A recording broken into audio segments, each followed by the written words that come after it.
Ya, Dek. Jadi gini, pertanyaannya seperti ini. Bagaimana hukumnya kalau kita menyuguhkan sesuatu yang hukumnya seperti makruh gitu? Menghukum, menyuguhi. Iya, tapi misalnya gini, kita tuh menyuguhkan sesuatu. Nyuguhin rokok gitu. Ya, tentunya seperti itu. Contoh kan kita misalkan sudah berhenti merokok. Contoh kan kita suka ada syukuran Jangan atau nyebut apa. kita, hadirin. Saya tidak ikut ngerokok. Lupa lagi. Seseorang sudah Jadi, berhenti merokok. Gitu. Seseorang itu saya gitu. Ya, Mungkin gitu ya. mungkin. Nah itu Ya. hukumnya gimana? Ya kamu ngapain ngasih orang rokok? Ya Gitu. contohnya kan kita kalau ada syukuran di rumah misalkan gitu kan suka disuguhin seperti rokok, makanan. Ganti dengan korma. Begitu. Takutnya kan jadi Jadi apa? kan kebiasaan Jadi apa? gitu ya. Hah? Kan kok ini nggak ada rokoknya kan gitu. Korma. So. Mending rokok, mending korma. Hah? Sok, tong ngalawan hadirin ya. Tidak ada yang lebih pahit dari berharapnya hati kepada Allahumma aftah lana hikmataka ya Allah.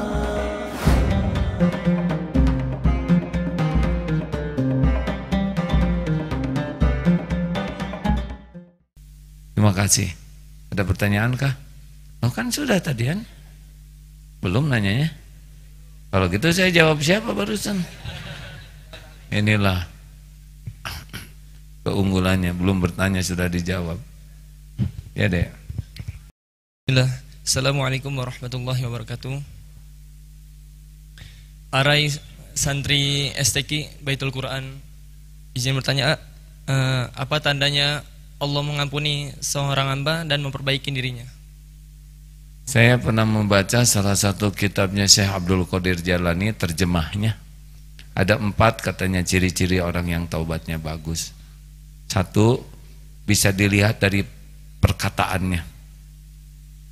Orang yang taubatnya bagus, perkataannya benar-benar falyaqul khairon aw liyasmut, menjadi sangat terpelihara. Bisa dimaklumi karena radar hatinya jadi peka. Jadi setiap mau bicara, karena hatinya jadi bersih, maka dia selalu memandu kata-katanya sebelum dia bicara. Ingat bahwa hati ini selalu berbicara, istaftik qalbak. Hanya suara hati ini tertimbun oleh dosa. Seperti sumur, ada speaker di dalam sumur. Dia bunyi, tapi tumpukan dosa ini membuat sumur ini suaranya jadi tidak terdengar. Nah dengan tobat, si sampah ini diambil, jadi nyaring. Nah nyaringnya suara hati membuat rem mulut ini lebih terjaga. Jadi kalau orang tobat, saya sih sudah tobat dari kemarin juga. Air mata saya tuh jadi bukti. Tobat nih, ahli tobat. Kira-kira sudah tobat belum?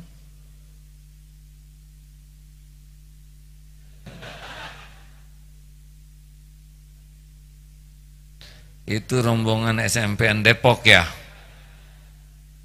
saingan dari Darussalam Banjarnegara. Jangan kalah Pak.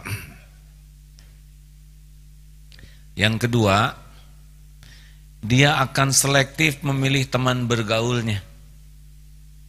Dia tidak takut kehilangan teman-teman yang tidak baik.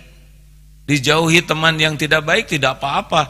Dijauhi guru yang soleh itu petaka. Jadi kalau kita hijrah, memperbaiki diri, itu hati kita bisa ngeraba frekuensi tiap orang yang ada di sekitar kita. Karena tiap orang itu mengeluarkan energi, mengeluarkan aura. Nah aura tiap orang itu kalau makin peka hatinya, dia bisa memilih teman yang kira-kira menguatkan iman, teman yang kira-kira merontokkan iman. Ada yang hijrah sedih, saya sedih, saya dijauhi teman-teman. Sedih, dijauhi teman-teman yang suka maksiat, itu karunia.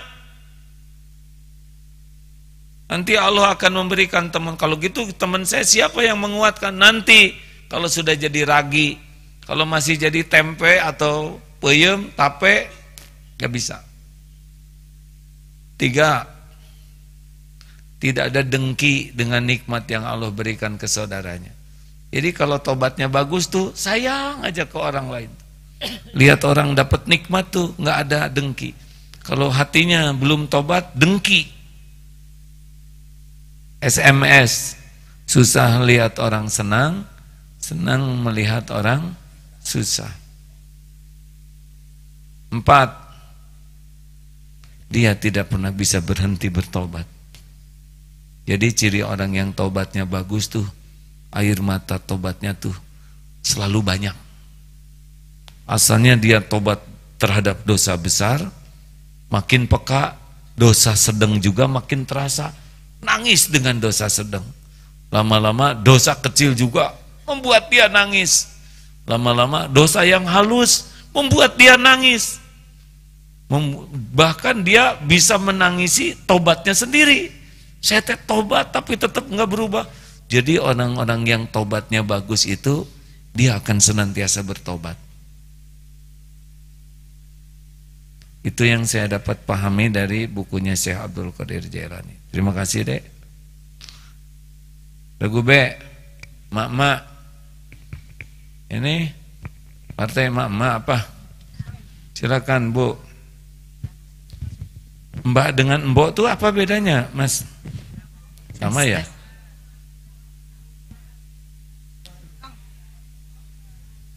Kan? Bukan mbah, mbak, nggak pakai H. Kalau mbok, oh, saya kira kalau ciri bahasa Sunda A, bahasa Jawa O, bahasa Jakarta E, di Bandung mbak, di Jakarta mbok, ya sudah hadirin. Silakan Bu. Ya, terima kasih A. Kami dari Gresik, Jawa Timur. Bukan kita, Bu. Kami kalau ibu-ibu. Kalau ya. kita saya ikutan. Ya, kami. Gini tadi yang disampaikan bahwa Allah itu maha melihat dan maha tahu segalanya. Ya. Dan itu memang kita ini ya. Ada kejahatan-kejahatan yang dilakukan sama kita, bermaksiat juga. Gitu. Jangan kita, Bu. Iya. Jangan ngajak saya maksiat. Ya. Ada yang bermaksiat gitu. Apakah itu juga dengan izin Allah? Sedangkan di Quran Fatir mungkin ya itu ada yang bahwa kebaikan aja yang dengan izin Allah. Lalu yang dengan maksiatnya gimana ya? Sama. Maksiat juga bisa terjadi dengan izin Allah. Tapi Allah tidak ridho. Sehingga setiap pelaku maksiat akan dapat balasan dari kemaksiatannya. Kalau Allah nggak izinkan tidak terjadi. Misalkan dompet kita hilang, itu izin Allah. Si copet dapat dosanya, nah kita tergantung sikap kita. Kenapa dompet kita hilang? Mau marah-marah? Lebih baik tafakur. Ma asabaka min hasanatin faminallah, wa ma asabaka min sayyiatin famin nafsi. Oh, saya kecopetan. Boleh jadi karena saya tidak bayar zakat. Kata bapak-bapak, saya senang di sini lihat bapak-bapak ini tidak ada yang merokok. Bagus, Pak. Jangan coba-coba merokok di sini, ya Pak ya. Udah kakek-kakek ngasih contoh jelek, dosa besar ya. Udah mau meninggal ngasih contoh yang baik-baik kayak. Ada yang hilang dompet, dia tafakur. Kenapa saya ditakdirkan hilang dompet? Mungkin saudara jarang sedekah. Oh, saya sedekah loh, A. Berapa? Tiap Jumatan. Berapa? 2.000. Kenapa nyebut 2.000-nya nggak jelas? Sekali merokok 20.000.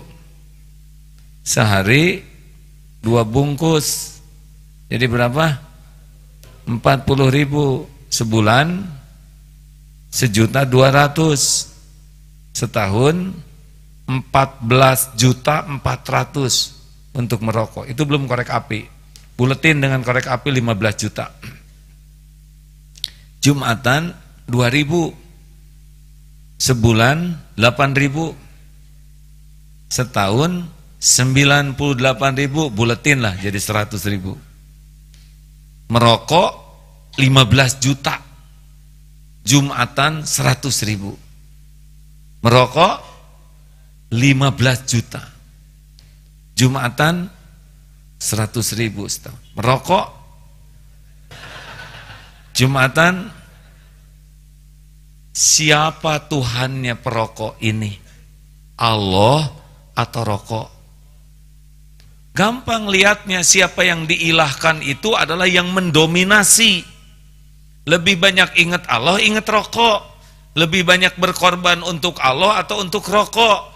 Takut jauh dari Allah atau takut jauh dari rokok. Kalau rokok, boleh jadi dia sudah mengilahkan rokok.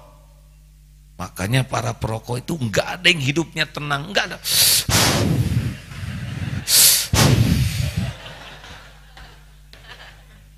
Coba perhatikan, enggak ada yang, enggak ada. Saya dapat videonya Pak, yang punya pabrik rokok tuh tidak mau merokok. Saya tidak ngomong halal haram, saya tidak ngomong baik buruk, saya cuma ngajak gunakan akal kita, betul? Apalagi kalau sudah tua ngerokok, ngajarin apa tuh sama cucu? Coba bapak ngerokok, kata cucu, kek minta dong, gak boleh. Kenapa nggak boleh? Kayak bahaya tahu, kata cucu tuh, gitu tuh. Kalau kakek-kakek juga jadi tua kayak gitu tuh, udah tahu bahaya dikenyotin ya. Orang mau wirid udah tua, ini mah sedot tiup, nggak ada kerjaan. Waktu SMA saya dihina oleh teman-teman, Gim bencong lu. Kenapa nyebut bencong? Masa lelaki nggak ngerokok? Saya ajak lihat itu di Taman Maluku yang bencong itu, merokok semuanya deh. Sudahlah, pilihannya berhenti. Kita jangan menghina yang lagi merokok, hadirin, tidak menyelesaikan masalah. Kita bantu yang merokok supaya bisa berhenti merokoknya. Menghina, saya kira tidak menyelesaikan masalah. Saya menghina tidak? Jawab, saya menghina tidak? Tadi kan semuanya fakta, benar? Ngitung-ngitung fakta, gaya-gaya fakta, betul tidak? Ditanya cucu fakta. Ini bukan perkara menghina, tapi bisa nggak kita jernih berpikir? Sepengetahuan saya memang bagi yang sudah akut merokok itu ingin berhenti, tapi susah. Susah karena tekadnya belum kuat. Ada teknik yang paling sederhana tapi ampuh untuk menghentikan ngerokok. Mau tahu? Mau tahu? Mau tahu? Nah, yang mau itu biasanya pengen tahu ya. Caranya sederhana. Tiap mau beli rokok, nih 20.000 nih ya, langsung masukin ke kotak infak.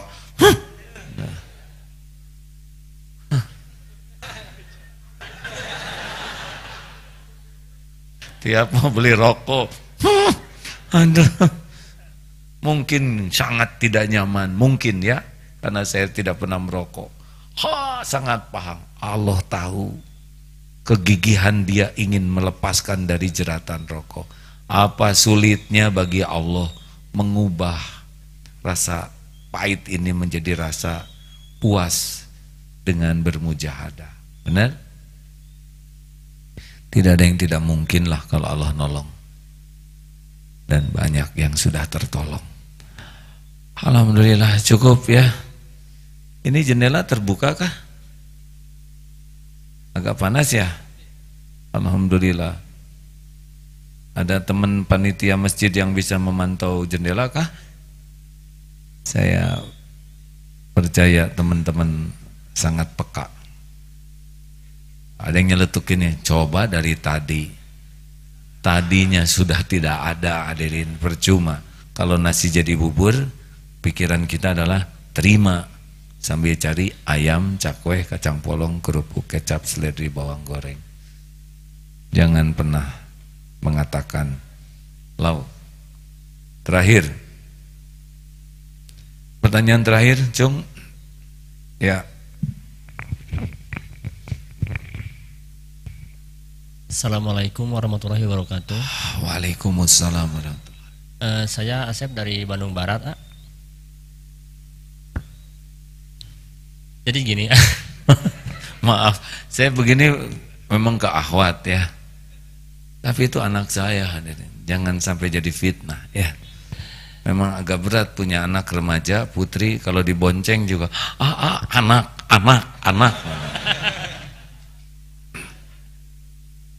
Ya, Dek. Jadi gini, pertanyaannya seperti ini. Bagaimana hukumnya kalau kita menyuguhkan sesuatu yang hukumnya seperti makruh gitu? Menghukum, menyuguhi. Iya, tapi misalnya gini, kita menyuguhkan sesuatu. Nyuguhin rokok gitu. Ya, contohnya seperti itu. Contoh kan kita misalkan sudah berhenti merokok. Contoh kan kita suka ada syukuran Jangan atau nyebut apa. kita, hadirin. Saya tidak ikut ngerokok. Lupa lagi ya. Seseorang sudah Jadi, berhenti merokok. gitu. Seseorang itu saya gitu. Mungkin itu ya. Mungkin. Nah itu Ya. hukumnya gimana? Ya kamu ngapain ngasih orang rokok? Ya Gitu. contohnya kan kita kalau ada syukuran di rumah misalkan gitu kan suka disuguhin seperti rokok, makanan. Ganti dengan korma. Begitu. Ya, takutnya kan jadi kan Jadi apa? kan kebiasaan Jadi apa? gitu ya. Hah? Kan kok ini nggak ada rokoknya kan gitu. Korma. So. Mending rokok, mending korma. Hah?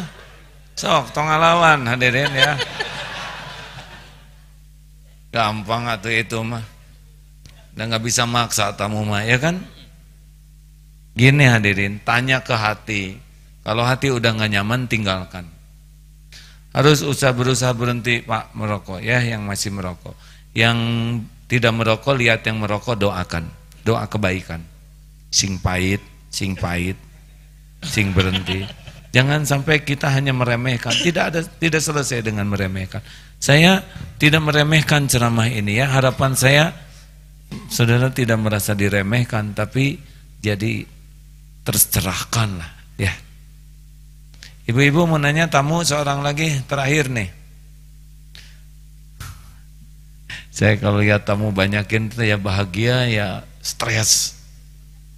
Karena saya tahu sesudah ini pasti punya keinginan. Mau apa ibu-ibu? Mau difoto ya. Dulu pernah episode kayak gini Pak. Sehari bisa 2000 kali dipotret. Sekarang saya dapat solusinya, akan kita bagi-bagi ya supaya cepat selesai. Satu dengan A. Asep, tolong nanti ya. Ibu-ibu dengan Kang Asep ya. Boleh, mau tidak Bu? Kenapa sama-sama lelaki Bu? Mau diapain sih di potretnya Bu? Nanti dirobek lagi. Kenapa Bapak senyum begitu Pak? Ya, pertanyaan pamungkas ada? Nih Bapak-bapak mau nanya nggak Pak? Ya. Boleh maju ke depan sedikit? Ini sepertinya Ustadz nih.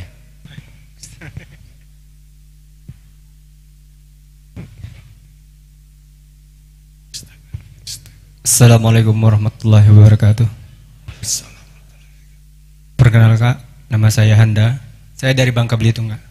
Bangka Belitung. Suka ceramah juga ya? Enggak, Pak. Enggak? Ya udah tuh. Gini ya, yang pengen saya tanyakan ya. Saya sebenarnya bukan membanggakan diri ya, cuma cerita gitu loh. Saya ini sering ikut pengajian juga. Kebetulan di rumah juga sering buka pengajian gitu ya. Tapi semakin saya gitu belajar gitu ya, di dalam hati saya merasa nggak punya apa-apa gitu Pak. Itu yang saya rasakan. Semakin saya belajar saya semakin bodoh gitu, merasa begitu. Mungkin gimana solusinya? Ya benar itu. Justru belajar itu menambah kita merasa tidak tahu. Itu benar belajarnya. Kalau belajar membuat kita merasa pintar, itu bodoh. Kita kan jahil intinya, betul? Kita nyaris nggak tahu apa-apa. Ingat ya, orang sombong itu orang bodoh. Dia bodoh tidak tahu siapa dirinya. Dia bodoh tidak tahu siapa Allah Tuhannya. Dia juga bodoh tidak mengerti bagaimana hidup yang benar. Makanya kesombongan itu kebodohan. Dan ciri sombong itu dua, batorul haq wa ghamtun nas, mendustakan kebenaran dan menganggap remeh orang lain. Orang sombong tidak pernah mau datang ke majelis taklim. Kenapa? Karena majelis taklim penuh dengan kebenaran, cerita kebenaran tentang Al-Quran, kebenaran tentang Rasulullah, dan dia tidak mau karena dia merasa dirinya lah kebenaran.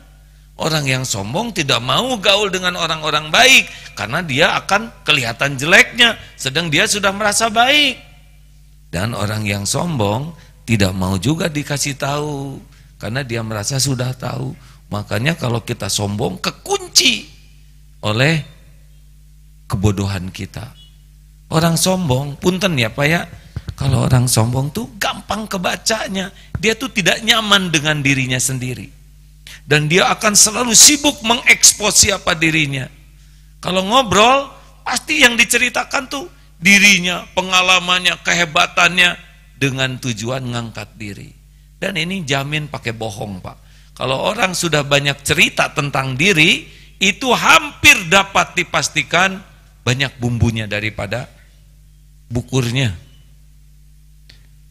Kalau kita sudah cerita diri, pengalaman, keluarga, anak, ilmu, perusahaan, harta, apapun tentang diri, itu berkecenderungan besar ditambah-tambah, dibesar-besarkan, didramatisir.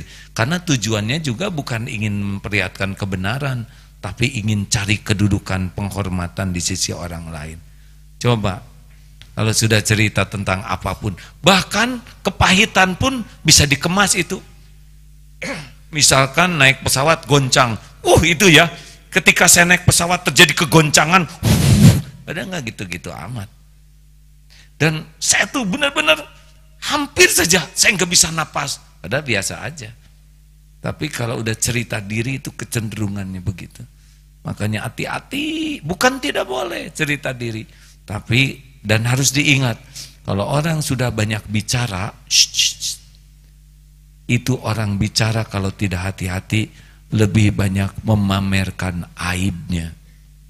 Jadi kalau lagi diam gini tidak banyak yang tahu, tapi sekalinya bicara aib kita akan terbuka. Gini hadirin sekalian, saya ini kan orang yang ikhlas. Satu, ketahuan, saya tidak mau sih menceritakan amal-amal saya seperti tahajud yang sudah 5 tahun, saya saum Daud, gak perlu saya ceritakan. Dan saya juga tidak mau seperti orang itu tuh, dia kerjanya ngomongin orang terus, saya nggak mau. Karena di dalam surat Al-Hujurat ayat 12, A'udzubillahi minasyaitonirrajim, keluarlah. Alhamdulillah, saya ini hidupnya penuh dengan ketenangan. Karena bagi saya sih nggak ada apa-apanya dunia ini. Ngomongnya terus ya, dan orang-orang sudah pergi juga dia ngomongnya terus. Karena pasti yang diceritakan saya. Sedangkan kalau orang udah saya terus serba saya, dia nggak mikirkan apapun, itu sudah di dalam ilmu berkomunikasi ini tingkatan terendah dari percakapan seseorang, yaitu dangkal. Utama, biasa, rendahan dan dangkal. Makanya hati-hati ya. Makanya harus banyak belajar. Makin merasa bodoh, sebetulnya makin bagus. Terima kasih Bapak Ibu yang baik.